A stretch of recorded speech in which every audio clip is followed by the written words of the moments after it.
Today, we're going to tear apart one of the most powerful and, frankly, one of the most terrifyingly effective propaganda machines in all of modern history. We're going to look at how an entire nation's reality was literally manufactured, how victory was sold to a public that was right on the brink of collapse, and how that entire illusion just came crashing down. So let's get into it. Okay, so picture this. It's Berlin, May 1st, 1943. And on the surface, everything looks great. It's a picture of total victory, of absolute national unity. You've got banners waving, huge crowds just roaring their support. It's this whole spectacle, perfectly orchestrated to show unwavering belief in the Nazi regime. But, and this is a big but, this entire scene is a lie. It's a carefully crafted illusion. Because, behind all that celebration, the propaganda minister, Joseph Goebbels, was hiding a pretty devastating secret. Just a few months before this, the German Sixth Army, we're talking over 250,000 men, had been completely, utterly annihilated at Stalingrad. This wasn't just a loss, it was a defeat so catastrophic, it basically shattered the whole myth of Nazi invincibility. So that celebration, you see, it wasn't real. It was a cover-up. Now, you might think this whole deception machine was just thrown together during the war, right? Nope. It was meticulously built, piece by painful piece, for years before the first shot was ever fired. They were creating a captive audience, completely sealed off from reality. And the foundation for all of it was this one concept, Gleichschaltung, which basically means coordination. Right after taking power in 1933, the Nazis moved to bring every single part of German society, I'm talking the press, the radio, the arts, everything, under their absolute totalitarian control. So what's really fascinating is how they structured this thing. You had Goebbels, the architect, the mastermind to the whole operation. Then you had his ministry, the RMVP, which was like the central nervous system. It sent out daily orders telling newspaper editors exactly what to write and exactly how to spin it. And then you had the SD, the SS intelligence service. They were the regime's ears, secretly listening in on the public to see if the propaganda was actually landing.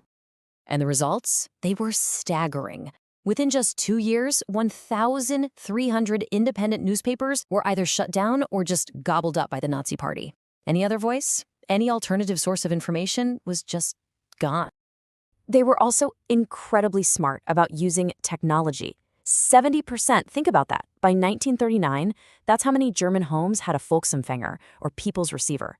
This was a cheap, state-funded radio that was designed to do one thing: pipe the party's message directly into millions and millions of living rooms.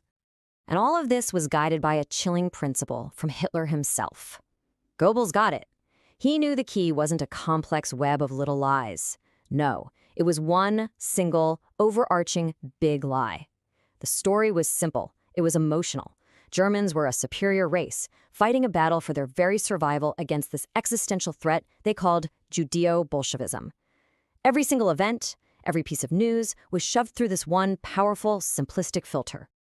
Okay, so the machine is built. Now let's jump into the war years and see how this perfectly tuned instrument, which started off feeding on real victories, was suddenly forced to adapt and twist itself when the military realities started to go south.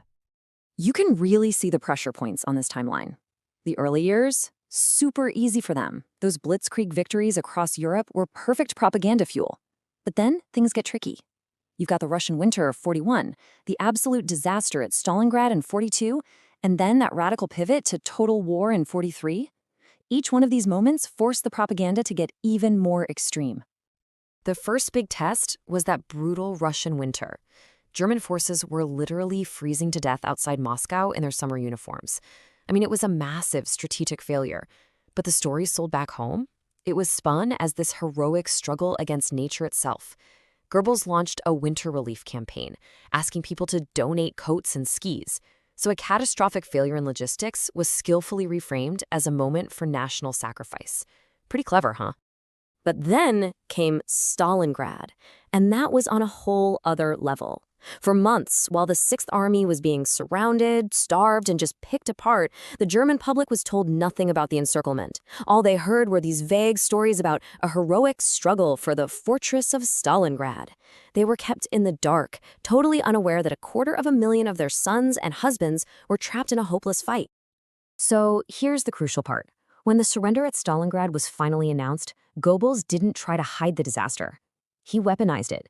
In his famous Total War speech, he used the sacrifice of those soldiers as the reason why everyone on the home front had to commit even more. He took a catastrophic military defeat and masterfully turned it into the political excuse for the complete mobilization of the entire country. So from about 1944 on, the whole game changes. The goal isn't to sell victory anymore, it's just to manage an undeniable collapse. The gap between the reality they were manufacturing and the reality people were actually living, well, it became a canyon. You had Allied bombs just leveling German cities, but newsreels were forbidden from showing the true scale of that destruction. Instead, the story was all about German resilience, about heroism on the home front. And all the while, they were being promised that these new vengeance weapons, the V1 and V2 rockets, were going to miraculously turn the tide of the war. And the language they used just got more and more desperate. The D-Day landings in Normandy? At first, they were just downplayed as a failed invasion. The massive Soviet armies crushing the German forces in the east? Oh, those are just planned withdrawals to better defensive positions. They were literally redefining defeat as some kind of strategic choice. And this, of course, brings us to the ultimate concealment. The regime's genocide of Europe's Jews was hidden behind these cold, bureaucratic terms like the final solution. But the groundwork for this silence had been laid for over a decade.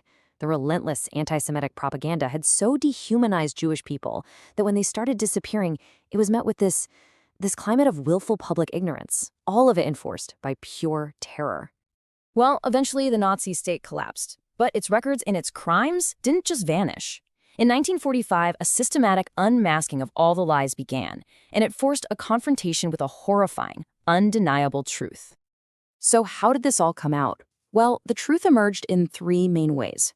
First, through Allied interrogations and all the captured Nazi newsreels, which were actually re-edited and shown to Germans to reveal what their regime had done. Second, through the mountains of documents presented at the Nuremberg trials, which proved just how systematic the whole deception was. And finally, and maybe most powerfully, through the physical proof, the horrors found when Allied soldiers liberated the concentration camps. And the impact of this unmasking? It was a deep, collective trauma of guilt and shame for the German people. But something really important came out of it. The new German constitution included these incredibly strong protections for freedom of speech and the press. They were designed specifically as a firewall to make sure that this kind of state-controlled reality could never, ever be built again. Ultimately, the story of the Third Reich's propaganda machine really leaves us with this one crucial lesson. A reality built on lies, no matter how slick or sophisticated it is, just isn't sustainable. It requires more and more violence to keep it propped up until the whole thing just implodes under the weight of its own lives.